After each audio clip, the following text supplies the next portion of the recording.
जय हिंद। आप सभी लोगों को इस प्यारे YouTube चैनल ऑपरेटर 70 में स्वागत है।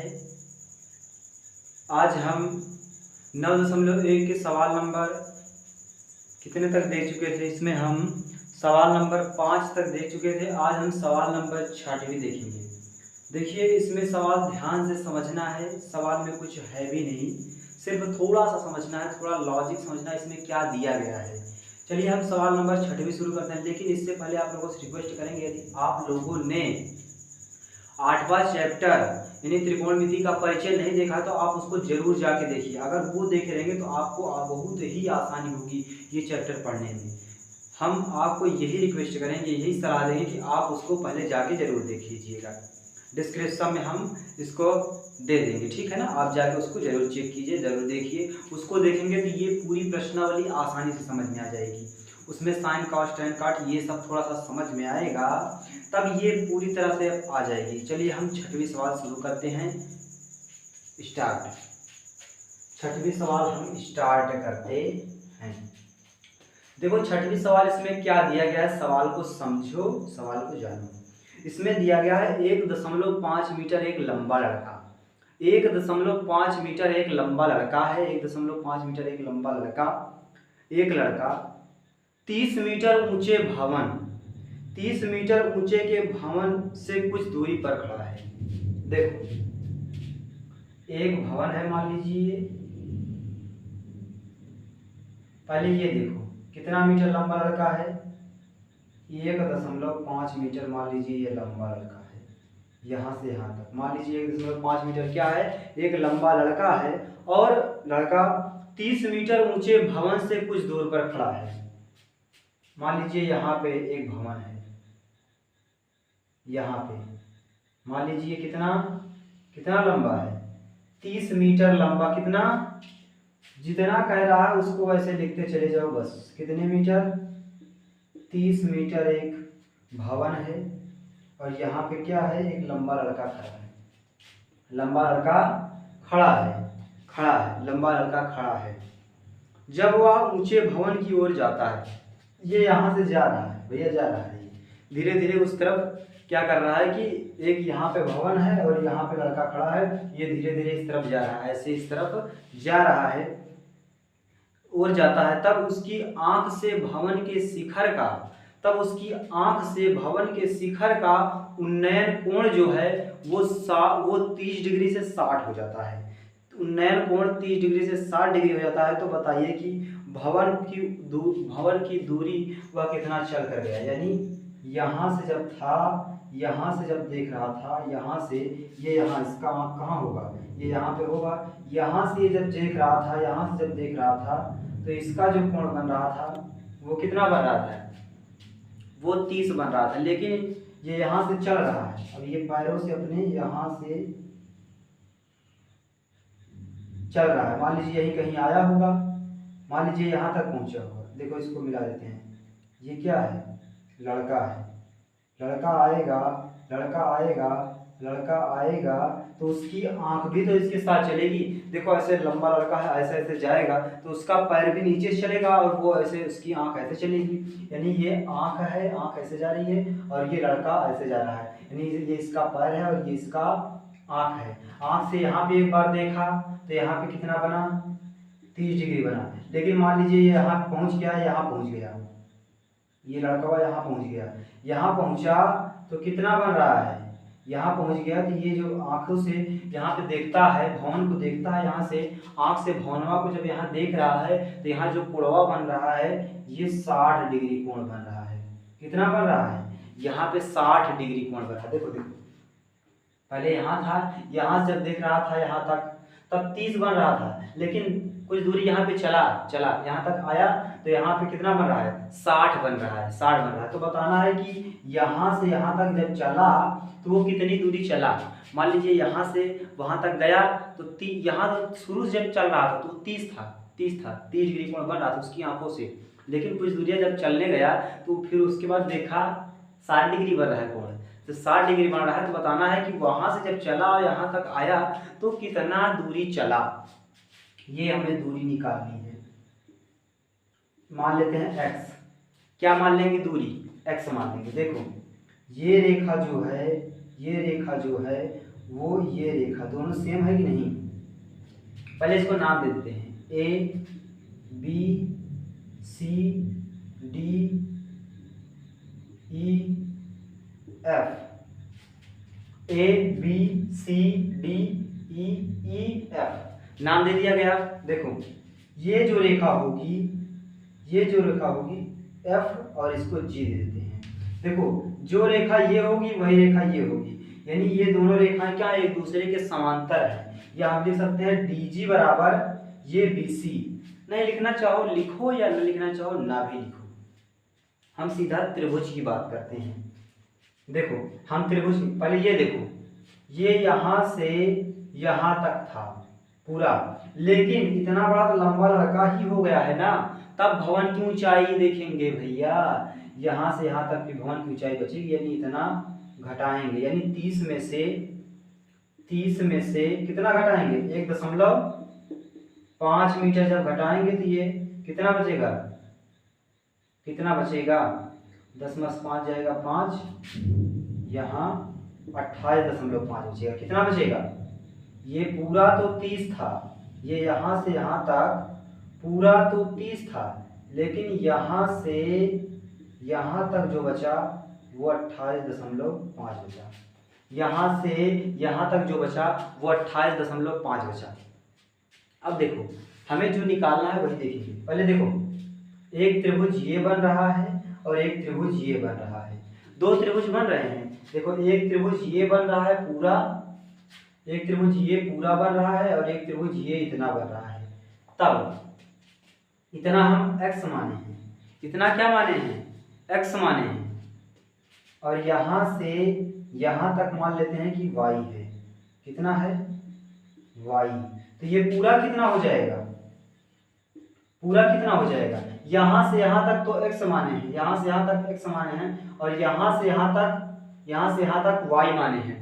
तो यहाँ से यहाँ तक x और यहाँ से यहाँ तक y, ये पूरा कितना हो जाएगा x प्लस y हो जाएगा। क्या हो जाएगा, x प्लस y हो जाएगा। क्या हो जाएगा, x प्लस y हो जाएगा, y हो जाएगा। चलिए देखिए ये वाला पहले त्रिभुज लेते हैं, ये कौन सा, देखो इसमें क्या क्या दिया गया है, इस त्रिभुज में क्या क्या दिया गया है। देखो यहाँ पे दिया गया है ये लंब होता है, पहले बार फिर समझो, ये होता है कर्ण, क्या होता है, ये होता है कर्ण, ये होता है कर्ण, और जो ये होता है ये होता है लंब, और ये जो होता है ये होता है आधार। ठीक है ना।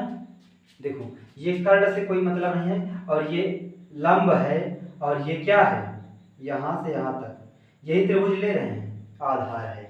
तब हम सूत्र जानते हैं। देखो कौन सा लेंगे त्रिभुज, कौन सा लेंगे, कौन सा त्रिभुज लेंगे इसमें, देखिए कौन सा त्रिभुज लेके चलेंगे इसमें। देखो पहले समझो, ये यहाँ पे देखते हैं, 6वीं सवाल थी ना, त्रिभुज कौन सा लेंगे, कौन सा, ये त्रिभुज ए जी एफ या ए बी ई, चाहे जो ले लो, क्योंकि ये इसके समांतर है, दोनों समांतर है ना एक दूसरे के, दोनों समांतर है, यानी इसके स्थान पे हम इसको भी ले सकते हैं। ठीक है ना, इसके स्थान पे इसको भी, यानी ए बी ई, चाहे ए बी ई लो चाहे जी और एफ लो, बात वही पड़ेगी। ठीक है ना, ए जी एफ लेते हैं, क्या लेते हैं, ए जी एफ, त्रिभुज ए जी एफ में ये त्रिभुज ले रहे हैं, ये त्रिभुज ले रहे हैं। जब ये त्रिभुज लेके चलेंगे तब देखो हमें ये इस वाली भुजा, यानी ये आधार और ये लंब, कोई ऐसा सूत्र लगाओ जिसमें लंब भी आए और आधार भी आए। हम एक सूत्र जानते हैं, tan थीटा बराबर लंब बटे आधार। tan थीटा बराबर हम एक सूत्र जानते हैं, लंब बटे आधार tan थीटा, थीटा के स्थान पे यहाँ ये त्रिभुज ले रहे हैं, यहाँ 60 डिग्री है, 60 डिग्री बराबर लंब का मान ये दिया गया है 28.5, और आधार यहाँ से यहाँ तक, यही त्रिभुज लिए है ना, यानी यहाँ से यहाँ तक ये कितना दिया गया है, y माने हैं। tan 60 की जो वैल्यू होती है वो √3, √3 होती है बराबर 28.5 हो जाएगा अपान वाई। इसके बटे 1 कर सकते हैं, तिरछा गुणा करेंगे, इसका तिरछा गुणा करेंगे वाई का √3 में करेंगे, कितना हो जाएगा, कितना हो जाएगा, √3 वाई बराबर 28.5 है तो 28.5, यानी वाई बराबर कितना आ जाएगा 28.5 और ये √3 है तो √3। समीकरण कितना हो गया, वाई का मान आ गया, समीकरण कितना हो गया, 1 हो गया। ये त्रिभुज लिया गया, ये tan थीटा बराबर लंब बटे आधार tan 60 बराबर tan, यहाँ 60 डिग्री है sin 60, ये लंब का मान इतना दिया गया और आधार का मान ये पूरा y मान है तो y हो जाएगा। ये tan 60 की √3 होती है बटे 1 हो जाएगा, 28.5 बटे y है तो y। तिरछा जब गुणा करेंगे y का √3 में गुणा करेंगे तो √3y हो जाएगा, √3 y हो जाएगा और ये 28.5 का 1 में करेंगे 28.5, यानी y है तो y 28.5, ये गुणे में दिया गया है, इस तरफ जाएगा तो भाग में चलेगा, 28.5 अपान √3, समीकरण 1 बन गया। अब देखो वो तो समीकरण 1 बन गया, अब हम क्या देखेंगे, त्रिभुज AGD या ABC जो है जो त्रिभुज क्या लेते हैं, त्रिभुज ABC ले ले, चाहे जो लेना चाहो वो ले ले, त्रिभुज ABC में, क्योंकि ये जो रेखा है और ये जो रेखा है एक दूसरे के समांतर ही तो, जितनी ये है वही ये एकदम सेम टू सेम है, यानी ABC लिया गया तो देखो इसमें भी वही सूत्र लगेगा, ये लंब है और ये पूरा कितना है, ये पूरा आधार माना जाएगा। देखो ये लंब हो गया, ये आधार हो गया, तो tan थीटा बराबर होता है लंब बटे आधार। देखो इसमें दोनों आ रहा है, लंब भी आ रहा है और आधार भी आ रहा है, लंब भी आ रहा है और आधार भी आ रहा है, तो यही सूत्र लगेगा tan थीटा। अब देखो ये वाला नहीं ले रहे हैं, ये पूरा ले रहे हैं, ये पूरा लिया जा रहा है, ये पूरा जब लेंगे तो यहाँ tan 30 डिग्री बन रहा है, 30 डिग्री। लंब का मान यही दिया गया 28.5 बटे, और क्या दिया गया है, आधार का जो मान दिया गया है ये देखो यहाँ से यहाँ तक, पूरा यहाँ से यहाँ तक लेके चलेंगे ना, अभी तक यहाँ से यहाँ तक, यानी छोटा त्रिभुज लेते हैं, बड़ा त्रिभुज ले रहे हैं, ये पूरा होगा, यानी पूरा कितना है x प्लस y है।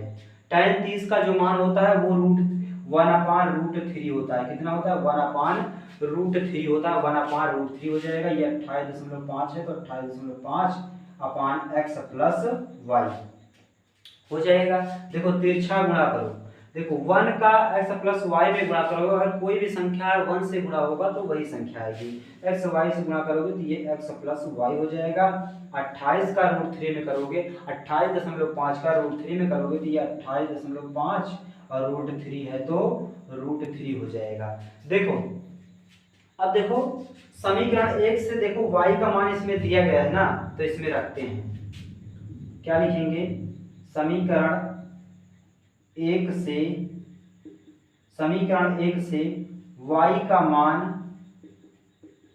रखने पर, यहाँ y का मान रखेंगे, तो x है तो x प्लस y के स्थान पे कितना निकला 28.5 अपान √3, क्या निकला है 28.5 अपान √3 बराबर कितना दिया गया है 28.5 √3 दिया गया है, ये दिया गया है, तो x बराबर क्या हो जाएगा 28.5 और √3 है तो √3, ये संख्या प्लस में है, उस तरफ जाएगी तो क्या हो जाएगा माइनस में, क्या हो जाएगा 28.5 और √3 है तो √3 हो जाएगा। अब देखो x बराबर क्या हो जाएगा, देखो इसमें भी 28.5 है और इसमें भी 28.5 है, तो 28.5 क्या हो जाएगा कॉमा हो जाएगा, 28.5 कॉमा कर लेंगे तो क्या बचेगा, यहाँ 28.5 जब निकल जाएगा तो यहाँ √3 बचेगा, क्या बचेगा √3 और माइनस 28.5 निकल जाएगा तो 1 अपान क्या बचेगा √3 बटे में है तो √3 हो जाएगा, इतना हो जाएगा। तो x बराबर क्या हो जाएगा 28.5, देखो इसके बटे 1 करेंगे, इसका एलसीएम √3 हो जाएगा, कितना हो जाएगा √3 का √3 हो जाएगा, 1 का 1 में गुणा करेंगे 1 आ जाएगा, x बराबर कितना हो जाएगा 28.5 इंटू 3 में से 1 जाएगा, यहाँ 2 बच जाएगा, अपान √3 कितना हो जाएगा अपान √3 हो जाएगा। x बराबर क्या हो जाएगा इसका, इसमें 2 पंचे 10 का 0 हो जाएगा, 2 पंचे 10 का 0, 2 8 16, 2 8 16 1 17, देखो 28.5 है ये, 2 पंचा 10 का 0 हो जाएगा, 2 8 16 1 17 और ये 2 दूना 4 1 5 हो जाएगा, बटे में √3 है तो √3 हो जाएगा। यहाँ दशमलव है तो यहाँ दशमलव भी लग जाएगा, क्योंकि यहाँ एक अंक पे जहाँ दशमलव होगा भैया वहीं लगा दो, गुणा करने के बाद जहाँ भी दशमलव हो वहीं लगा दो। तो यहाँ एक अंक के बाद दशमलव था, हमने एक अंक के बाद लगा दिया। अब देखो इसको क्या ले सकते हैं, x बराबर 57 अपान क्या हो जाएगा √3 हो जाएगा। हमने कहा था, हमने सभी में बताया है कि अगर √3 बटे में दिया गया है तो उसका हर का परिमेयीकरण करेंगे। हर का परिमेयीकरण में क्या होता है, रूट में जितना दिया होता है उसी का ऊपर नीचे गुणा हो जाता है। तो यहाँ √3 दिया गया है तो √3 से ऊपर और नीचे गुणा हो जाएगा। ऊपर गुणा होगा तो क्या हो जाएगा 57 √3 हो जाएगा, और नीचे गुणा होगा 3 का हमने बताया था अगर सेम संख्या अगर गुणा हो रहा है तो उसका जो होगा वो 3 हो जाएगा। 3 हो जाएगा तो x बराबर कितना हो जाएगा, 3 से 57 में भाग करेंगे, 19 3 57 होता है, यहाँ क्या बचेगा 19√3 बचेगा, 19√3 यही क्या हो जाएगा आंसर कितना आया, यानी यहाँ से यहाँ तक जो चला वो कितना चला 19√3 मीटर चला। कितना चला 19√3 मीटर चला। देखो इसमें कुछ भी नहीं करना है, यानी जो कह रहा है उसको मान लो, जो कह रहा है उसको मान लो, उसके अनुसार हल करो तो आसानी से सवालें आ जाएंगी। लेकिन आपसे यही रिक्वेस्ट करूंगा, यदि आप लोगों ने अगर पीछे वाली वीडियो यानी अध्याय 8 की वीडियो को नहीं देखा है तो आप उसको जाके जरूर देखिए। अगर उसको देखे रहेंगे तो ये आसानी से समझ में आएगा, नहीं आपको समझने में थोड़ा बहुत दिक्कत हो सकती है। तब तक के लिए जय हिंद, मिलते हैं अगले वीडियो में। आपसे यही रिक्वेस्ट करेंगे कि ज़्यादा से ज़्यादा इस वीडियो को शेयर कीजिए। बस तब तक के लिए जय हिंद, वंदे मातरम।